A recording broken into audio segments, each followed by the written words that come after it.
अच्छा जैन, आप उनके फाइनेंस वाले मामला भी बड़े अरसा देखते रहे, बिलाल भी देखते रहे। बजट पास होने वाला है, इसके साथ जुड़ी हुई चीज़ आईएमएफ है। अगर आईएमएफ ऑन बोर्ड आ जाती है तो शहबाज हुकूमत को एक ब्रीथिंग स्पेस मिल सकती है। बड़ा स्टेप होगा, बजट पास हो गया और आईएमएफ ऑन बोर्ड आ जाए तो।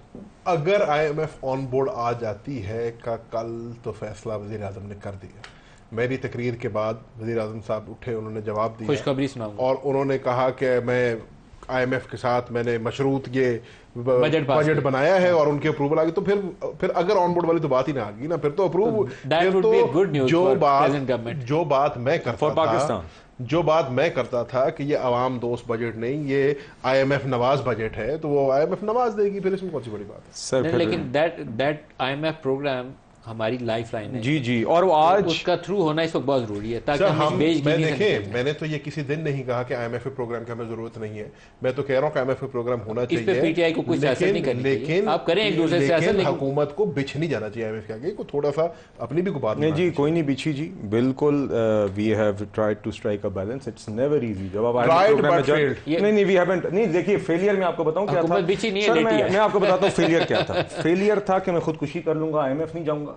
उसके बाद 10 महीने लटका के एक प्रोग्राम करना, फिर उस वजीर खजाना को फारिग कर देना जिसने प्रोग्राम किया। सर, वो फिर 3 साल वो प्रोग्राम ना चला सकना, फिर जब कुर्सी जा रही हो तो आपने अपने प्रोग्राम को सबूताज करना। मान ली तैमूर झगड़ा ने, शौकत तरीन ने चिट्ठी लिखना, फिर 2024 में इलेक्शन के बाद फिर से चिट्ठी लिखना। सारी मान ली। ये होता है आपको इसीलिए on IMF at least PTI has no moral ground to lecture anyone जी। सुने, सारी आपकी बातें ये मान ली, लेकिन उसके बावजूद भी जब प्रोग्राम में गए, PTI showed some spine, PTI showed some resistance. No, PTI, not. Absolutely we did. आपने यूनुस दागा साहब को फारिग इस बात पे किया कि वो प्रोग्राम फ्रंट लोडेड था। यूनुस दागा ने कहा कि आप गलत प्रोग्राम डिजाइन करें। You sent a good bureaucrat home 2.5 साल कबल अपनी रिटायरमेंट से अपनी बाकिर रजा को स्टेट बैंक गवर्नर लगाया, पॉलिसी रेट इन्होंने इंक्रीज करवाया, डिवैल्यूएशन की तरफ। आईएमएफ के 2 पसंदीदा इकदाम आपने भी किए। गुड ब्यूरोक्रेट की बातें करें, बेचारा शरीफ एक्स प्रेसिडेंट बैंक का लेके आए हैं, उस बेचारे को उन्होंने कहीं का नहीं छोड़ा।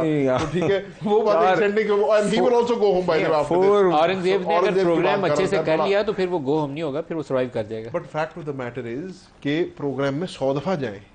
बट मुझे खुशी होती कि अगर हुकूमत पाकिस्तान को थोड़ी सी स्पाइन दिखाती, को पाकिस्तान के अवाम की बात करती, को उनको थोड़ा सा रिलीफ देती। इन्होंने तो बिल्कुल ही उनको बस के नीचे दे दिया।